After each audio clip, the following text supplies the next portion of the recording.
오늘 하나님께서 우리에게 주시는 말씀은 요한일서 4장 7절에서 12절 말씀입니다. 요한일서 4장 7절에서 12절 말씀입니다.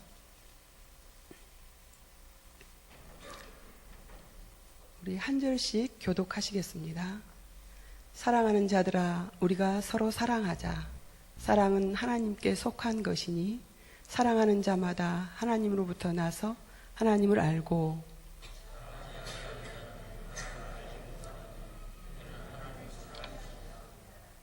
하나님의 사랑이 우리에게 이렇게 나타난 바 되었으니 하나님이 자기의 독생자를 세상에 보내심은 그로 말미암아 우리를 살리려 하심이라.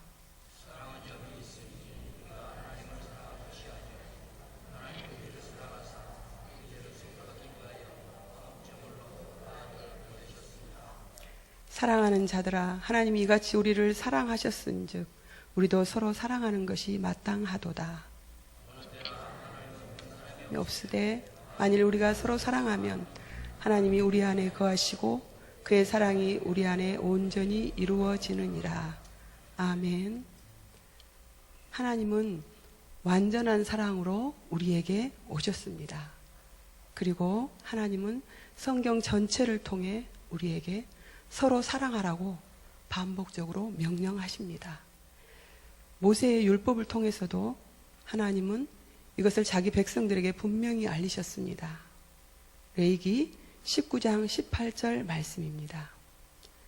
원수를 갚지 말며 동포를 원망하지 말며 이웃 사랑하기를 내 몸과 같이 하라. 예수님도 어느 것이 가장 큰 계명입니까? 라는 질문을 받았을 때 주저함 없이 사랑의 계명에서 이렇게 말씀하십니다. 마태복음 22장 37절에서 39절 말씀입니다. 함께 우리 합독하겠습니다. 예수께서 이르시되 내 마음을 다하고 목숨을 다하고 뜻을 다하여 주 너의 하나님을 사랑하라 하셨으니 이것이 크고 첫째 되는 계명이요 둘째도 그와 같으니 내 이웃을 내 자신같이 사랑하라 하셨으니. 이웃을 사랑한다는 것은 어떻게 보면 자기 희생을 의미할 수 있지만 그렇다고 우리가 너무 염려하고 걱정할 필요가 없습니다. 왜냐하면 하나님은 우리에게 사랑해라 이렇게 명령만 하시는 분이 아니라 그것을 감당할 수 있는 힘을 주시는 분입니다. 우리가 그 사랑을 할 수 있도록 도와주시는 분이십니다. 그럼 하나님의 완전한 사랑을 통해 우리에게 보여주시는 것이 무엇일까요? 첫 번째, 하나님의 사랑의 실체를 우리한테 보여주십니다. 사랑은 하나님께 그 근본이 있습니다. 7절 말씀입니다. 사랑하는 자들아, 우리가 서로 사랑하자. 사랑은 하나님께 속한 것이니 사랑하는 자마다 하나님께로부터 나서 하나님을 알고. 우리가 사랑할 때 우리는 하나님께 가장 가깝게 다가서는 것입니다. 탁월한 설교가였던 헨리 드러몬드는 무엇이 인간의 가장 최고선인가? 그것은 곧 사랑이다 라고 이야기했습니다. 하나님이 우리들 마음속에 거하게 될 때 비로소 우리는 사랑하게 되며 우리들이 사랑하면 하나님께 점점 더 가까이 가게 된다는 것입니다. 또한 사랑은 하나님께로부터 온 것이며 사랑은 우리를 하나님께로 인도해 줍니다.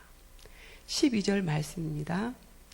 어느 때나 하나님을 본 사람이 없으되 만일 우리가 서로 사랑하면 하나님이 우리 안에 거하시고 그의 사랑이 우리 안에 온전히 이루어지느니라.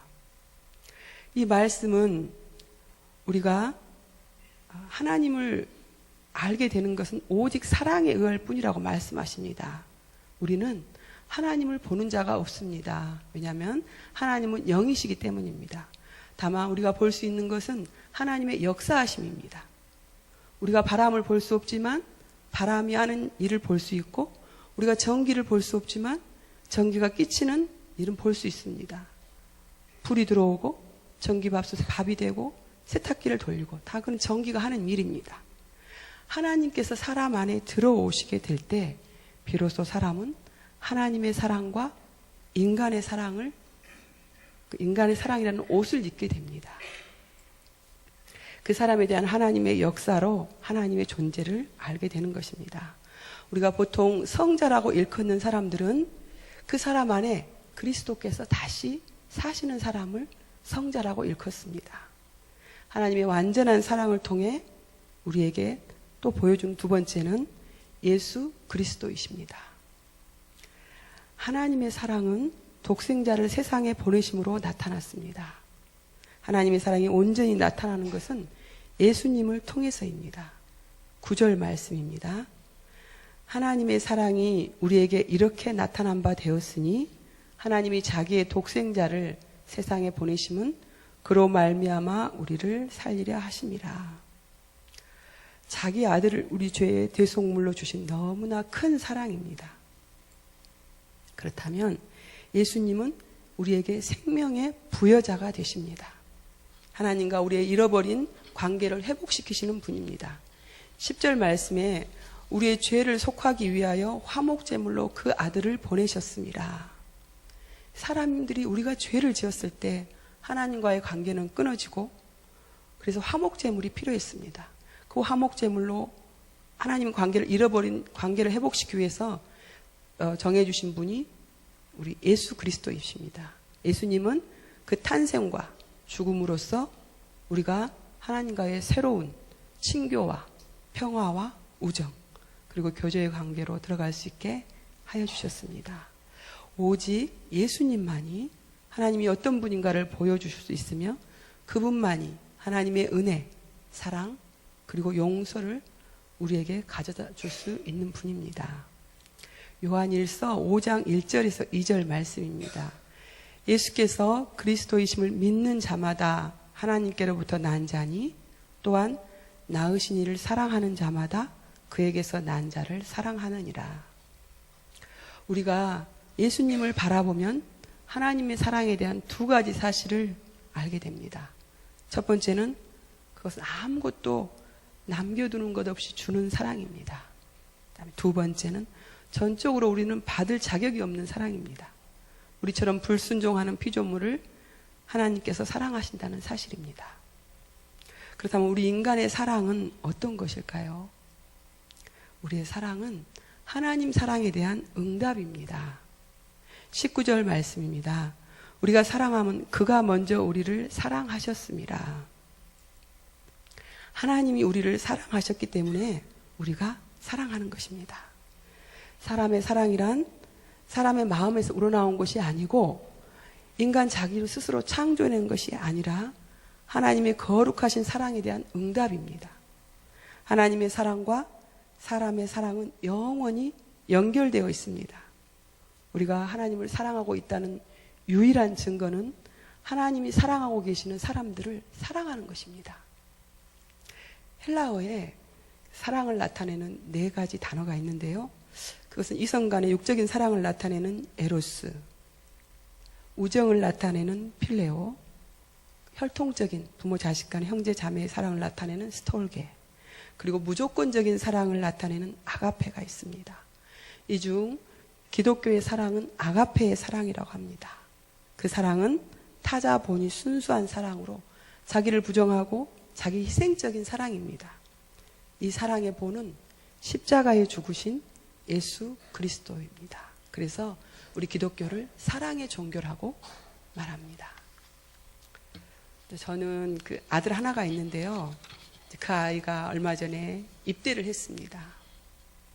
하나뿐인 아들이 버릇없이 자라는 거, 또 남자는 강하게 키워야 한다는 생각으로 10살 때부터 혼자 기차를 태워 시골 외갓집도 보내고 이모집도 보내고 그랬습니다. 그래서 저는 나름대로 용감한 엄마라고 생각하고 살았습니다.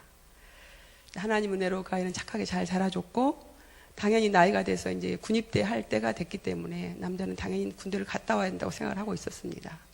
그런데 막상 그 아이의 그 입대 영장이 나왔을 때 저는 밤 한숨을 잠을 못 잤습니다. 꼬박 밤을 새웠습니다. 그리고 훈련소에 그 아들을 두고 올 때 눈물이 멈추지를 않았어요. 먼저 군대 보낸 엄마들이 대단하다는 생각이 들었습니다.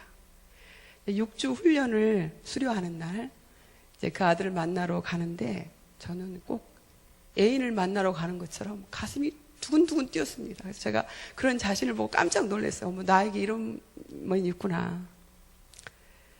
수백 명의 군인들이 똑같은 군복을 입고 연병장에 모여 있는데 그 중에 내 아들이 눈에 들어왔습니다. 그 의젓한 모습으로 군인복을 입고 서 있는 아들이 정말 대견해 보였습니다. 뭐든지 다 주고 싶은 마음이 이제 부모 마음인데요. 저도 우리 아이에게 먹고 싶은 거 있으면 얘기해. 엄마가 뭐든지 다 사줄게. 보고 있으면 정말 의젓하고 이쁜 내 아들. 저는 아들을 보면서 하나님께서 우리들을 바라보고 있는 모습이 이러시겠구나, 이런 마음이 들겠구나라는 생각을 했습니다. 훈련소 안에 교회와 성당 그리고 절이 있었습니다. 아들 아이가 얘기를 했습니다. 주일날 절에 그 예쁜 댄스 가수들을 초청을 했답니다. 그리고 전부 절에 오면 치킨하고 피자를 주겠다고 아이들을 포교를 했답니다. 그래서 교회 다니는 아이들까지 그 주에 몽땅 절에를 갔답니다. 한참 이제 커나가는 애들이고 갑자기 갇혀 있으면서 세상에 얼마나 궁금할 것이며 또 피자 치킨 애들이 너무 좋아하는 거 유혹을 하니까 모든 아이들이 다 절에를 갔는데 딱 2명이 안 갔답니다. 근데 그 중에 우리 아들이 안 갔다고 저한테 자랑을 하며 얘기를 했습니다. 그래서 제가 너무 흐뭇해서 그래도 역시 전도사 아들답게 행동을 했구나. 그래서 칭찬을 했습니다. 우리는 행동으로 하나님의 사랑에 응답을 해야 합니다. 우리의 삶을 통해 하나님께 사랑 고백을 하며 살아가야 합니다. 그때 하나님은 우리들을 보시면서 정말 흐뭇한 표정으로 내 새끼 하고 보실 것입니다. 그리고 뭐든지 다 주고 싶어 하실 것입니다. 하나님의 완전한 사랑을 통해 우리에게 보여주시는 3번째는 우리가 서로 사랑하는 것을 원하십니다. 하나님이 우리들 마음속에 계시다는 것을 나타내 보이는 유일한 방법은 우리 생활 가운데 사람들에 대한 끊임없이 보이는 사랑입니다. 하나님은 사랑이시다. 성경 전체를 한 문장으로 요약하면 바로 이 말씀입니다. 5장 2절 말씀입니다. 우리가 하나님을 사랑하고 그의 계명들을 지킬 때에 이로써 우리가 하나님의 자녀를 사랑하는 줄 아느니라. 4장 20절 21절 말씀입니다. 누구든지 하나님을 사랑하노라 하고 그 형제를 미워하면 이는 거짓말하는 자니 보는 바 그 형제를 사랑하지 아니하는 자는 보지 못하는 바 하나님을 사랑할 수 없느니라. 우리가 이 계명을 주께 받았나니 하나님을 사랑하는 자는 또한 그 형제를 사랑할지니라. 바울 사도는 고린도전서 13장에서 이렇게 말씀하십니다. 그런즉 믿음, 소망, 사랑 이 3가지는 항상 있을 것인데 그 중에 제일은 사랑이라. 고린도 교회는 성령의 은사가 많은 교회였습니다. 그러나 성령의 열매인 사랑이 없는 교회였습니다. 그 결과로 분열과 다툼과 시기와 질투와 부도덕이 난무했습니다. 바울 사도는 네가 천사의 말을 해도 산을 옮길 만한 모든 믿음이 있어도 사랑이 없으면 아무것도 아니라고 말씀합니다. 사랑을 받는 사람은 다릅니다. 사랑을 하면은 예뻐진다는 그 노래 가사가 있듯이 하나님의 사랑을 입은 우리는 기쁨과 감사와 찬양이 흘러나옵니다. 아무리 어려운 상황이라 해도 자신을 사랑해주는 사람을 만나면 그 사람은 빛이 납니다. 하나님의 사랑을 입은 우리는 당연히 빛이 나야 합니다. 사업가는 사업적인 목표가 있고, 정치가는 정치적인 목표가 있고, 학자는 학문의 목표가 있습니다. 그렇다면 우리 성도의 목표는 무엇이어야 할까요? 바로 사랑이어야 합니다. 우리가 사랑을 삶의 목표로 세우게 되기를 소망합니다. 우리 성도들의 삶이 사랑이 목표가 되고 그것을 이루기 위해 기도하면서 살아간다면 이 세상은 지금보다 훨씬 밝아지고 좋은 세상이 되지 않을까요? 교회 또한 사랑과 기쁨이 넘치는 공동체가 될 것입니다. 다른 사람들은 어떻든 그것에 신경 쓰지 말고 우리들 자신, 나 자신만이라도 하나님의 사랑으로 채우시길 바랍니다. 사람들이 우리를 바라보면서 역시 저 사람은 다르네 이렇게 생각할 것입니다. 그것이 바로 우리가 하나님께 영광을 올려드리는 길입니다. 사도 요한은 말년에 에베소에서 보내면서 불편한 몸을 들고 제자들 앞에 나와 설교를 하게 됩니다. 그럴 때마다 매번 설교하는 게 서로 사랑하라였습니다. 한 제자가 어느 날 그 스승 요한에게 말했습니다. 선생님, 오늘은 무슨 새 계명이 없습니까? 요한이 대답했습니다. 새 계명을 주노니 서로 사랑하라. 왜 사도 요한은 끝까지 사랑만을 강조했을까요? 아프리카 선교사로 유명한 리빙스턴이 죽은 지 3년 후에 대륙을 방문하게 된 설교가 헨리 드러먼드는 그가 만나는 아프리카 원주민들에게, 특히 리빙스턴을 가까이 했던 사람들에게 리빙스턴의 평소 인상에 대해서 물었습니다.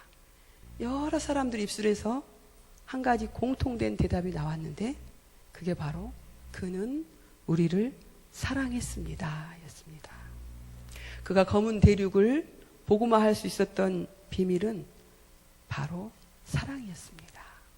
사랑하는 성도 여러분, 우리 기도할 때 사랑을 구합시다.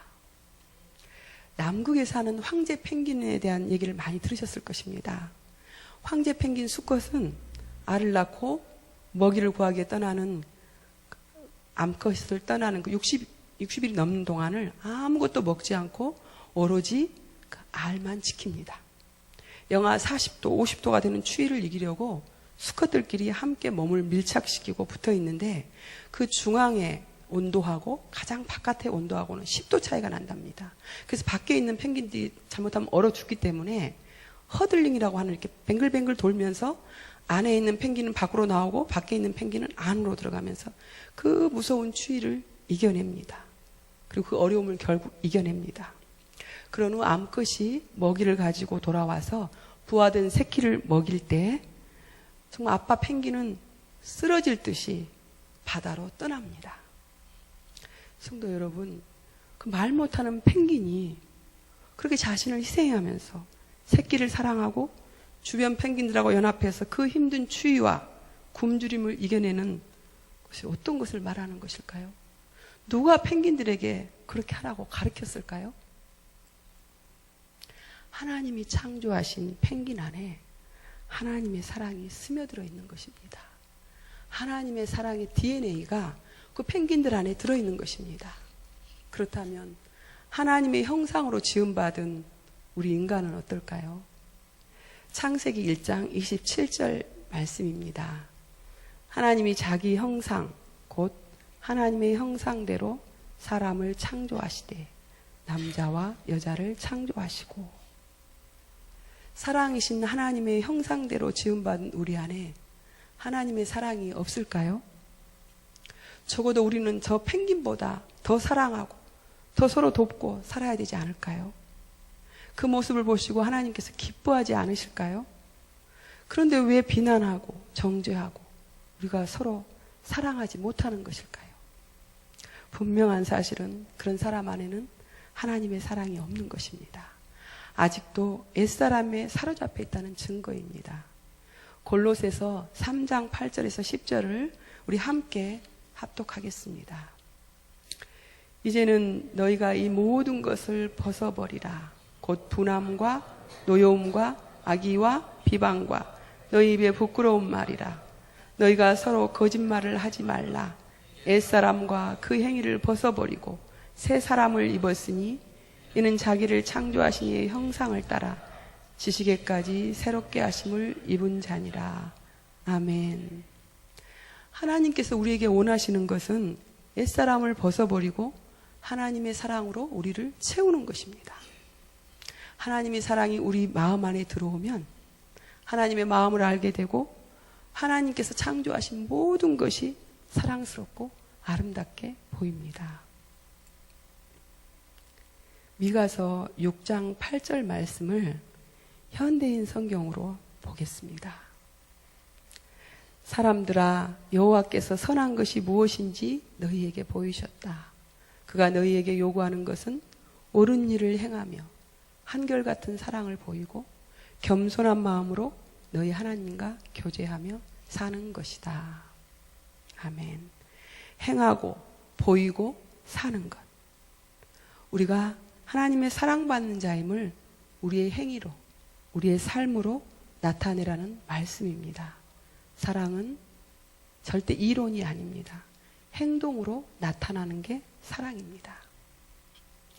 사랑하는 성도 여러분, 우리 함께 하나님의 사랑을 구하고 함께 사랑하며 주님이 핏값으로 세우신 교회를 사랑하며 살아가길 진심으로 기도합니다. 마태복음 24장 12절 말씀에 불법이 성함으로 많은 사람의 사랑이 식어지니라. 지금 이 마지막 때에 사랑이 식어져가는 이때에 우리가 구해야 할 것은 사랑입니다. 하나님께서 우리를 부르신 목적입니다. 우리 모두 하나님의 사랑으로 채워지길 소망합니다. 그럴 때 우리 하나님께서 기뻐하시며 우리의 삶 가운데 함께 하실 거고 우리는 진정한 하나님의 자녀로 거듭날 것입니다. 기도하겠습니다. 하나님, 우리에게 하나님의 온전한 사랑을 주셔서 감사합니다. 우리의 마음속에 하나님의 고귀한 사랑으로 채워주시고 하나님을 사랑하고 형제를 사랑하며 교회를 사랑하며 살아가게 도와주십시오.